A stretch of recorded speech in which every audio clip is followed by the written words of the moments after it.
Hi everybody, Jenny with Lemon Balm Massage and Wellness. Today I'm going to show you how I make antibacterial hand soap for my family.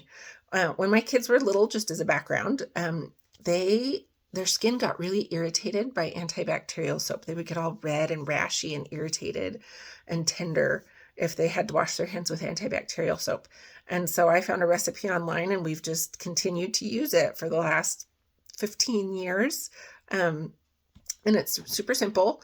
You can buy a foaming soap dispenser, a foaming hand soap dispenser. So that's what I have here. It's kind of got a big thick neck on it and it's got a mouth on it. And usually it'll say foaming hand soap dispenser. So that helps. The next ingredient is water. And then we buy pure liquid Castile soap. And this is baby unscented. And I do that on purpose so that I can add my own essential oils to it. And the last ingredient I use is essential oil. At this time of year, I really like to use cinnamon.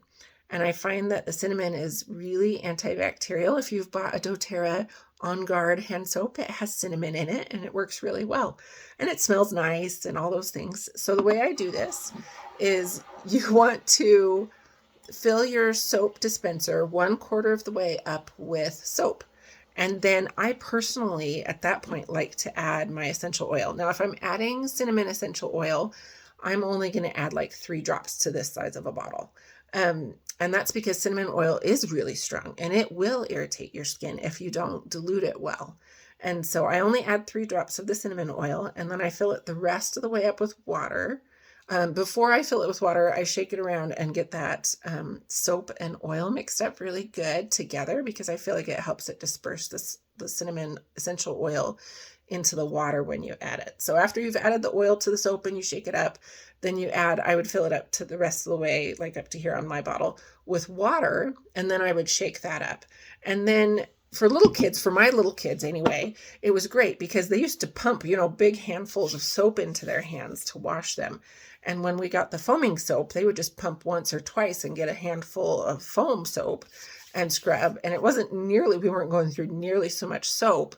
And it was less drying to their hands and less irritating because it was natural things.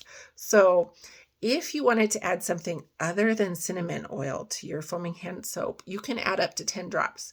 So if you want to add lavender, because it smells really nice, or if you want to add like a seasonal tree oil, like a pine or a spruce or something like that, you could add up to 10 drops because those aren't nearly so irritating or strong as the cinnamon. And I choose the cinnamon because it is a really high antibacterial, it fights it really good. And so I feel like 3 drops does really well for my family. And I hope that you find that helpful and I hope that you have a great day. Thanks.